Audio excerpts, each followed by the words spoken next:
नमस्कार, स्वागत है आज के वीडियो में। दोस्तों आज के वीडियो में आपको बताने वाला हूं बैक पेपर के बारे में। जी हां दोस्तों, बैक पेपर के बारे में आपको पता नहीं है तो इस वीडियो को देखने के बाद आपको अच्छे से पता चल जाएगा कि बैक पेपर क्या होता है और बैक पेपर हमारे कब आता है। जी हाँ दोस्तों, आप किसी भी स्ट्रीम के स्टूडेंट हो, चाहे BA, BCom या BSc, कौन से भी ईयर में हो, कोई दिक्कत नहीं है। आपको सारी जानकारी इस वीडियो में अच्छे से मिलने वाली है।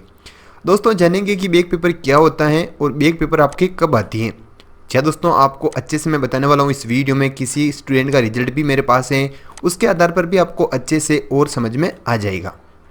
चलिए वीडियो की शुरुआत करते हैं। बैक पेपर होता ये है कि जैसे अगर आप फर्स्ट ईयर में हैं, यानी कि BA first year, BCom, BSc, किसी भी स्ट्रीम के अगर आप फर्स्ट ईयर के स्टूडेंट हैं, जैसे आपके एक पेपर में मान लेते कि बैक पेपर आ चुका है।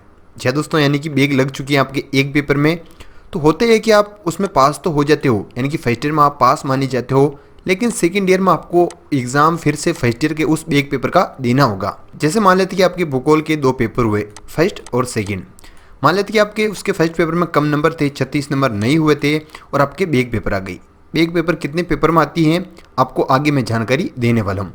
आपके एक पेपर में बैक आ गई है तो आप उस साल पास माने जाओगे, यानी कि सेकेंड ईयर में पहुंच जाओगे। लेकिन सेकेंड ईयर के जब एग्ज़ाम होंगे तो उसके साथ फर्स्ट ईयर के उस पेपर का एग्ज़ाम भी आपको देना होगा। कई स्टूडेंट ऐसे भी पूछते हैं कि जैसे फर्स्ट ईयर में हमारे किसी एक पेपर में बैक आ गई है और उसमें जो जितने नंबर आए, जैसे 20 नंबर आए, वो भी ऐड होते हैं। ऐड नहीं होते हैं, आप सेकेंड ईयर में जो एग्ज़ाम दोगे उसके नंबर ही आपके ऐड होंगे। क्या दोस्तों, आपके 2 पेपर में बैक आ सकती हैं, इससे ज़्यादा पेपर में आपके बैक नहीं आएगी, उसके बाद आप फेल हो जाओगे। चलिए अब बैक पेपर कब आती हैं थोड़ा सा अच्छे से समझते इस रिजल्ट में। ये किसी स्टूडेंट का रिजल्ट है, इसमें आप देख सकते हैं जैसे जनरल हिंदी और जनरल इंग्लिश की हम बात नहीं करेंगे, इससे कोई खास प्रभाव नहीं पड़ता है। चलिए जैसे पॉलिटिकल साइंस की मैं बात करूँ, इसके 36-50 यानी कि क्लियर हैं। जैसा कि मैंने आपको बताया कि 100 नंबर में से आपको 36 नंबर लाने होते हैं पास होने के लिए, और इसके दोनों पेपर में आ रहे हैं, यानी कि पॉलिटिकल साइंस के दोनों पेपर में। हिंदी लिटरेचर की मैं बात करूँ तो 30 और 50 नंबर, जबकि इकोनॉमिक्स के एक पेपर में 6 और एक पेपर में 44, जबकि इसके रिजल्ट में बैक बता रहा है। तो दोस्तों बैक कैसे आई, जैसे मान लेते कि इसमें 36 और 50 है, यानी कि क्लियर है। इसमें 30 और 50 हैं।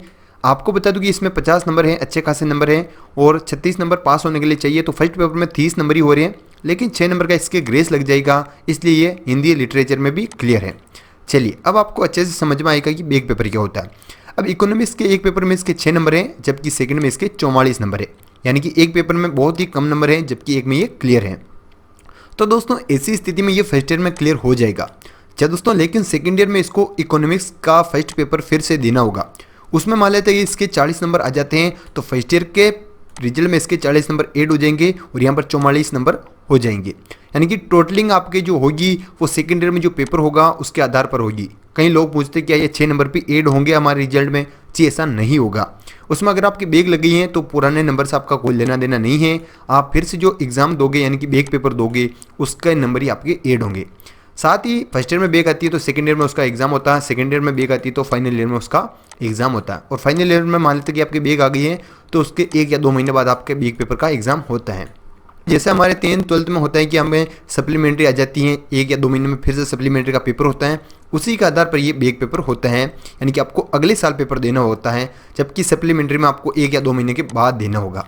यानी कि फाइनल ईयर में आपकी बैक नहीं आएगी, बल्कि आपको सप्लीमेंट्री दी जाएगी। 1 या 2 महीने बाद आपका बैक पेपर फिर से फाइनल ईयर के बाद हो जाएगा और आपको डिग्री मिल जाएगी अगर आप क्लियर कर देते हो। लेकिन सेकेंड ईयर में आती है तो फाइनल ईयर के एग्जाम के साथ आपका बैक पेपर होता है। दोस्तों मेरे हिसाब से आपको अच्छे से समझ में आ गया होगा, लेकिन फिर भी आपका कोई भी डाउट रह गया हो तो हमें कमेंट करके बताइए।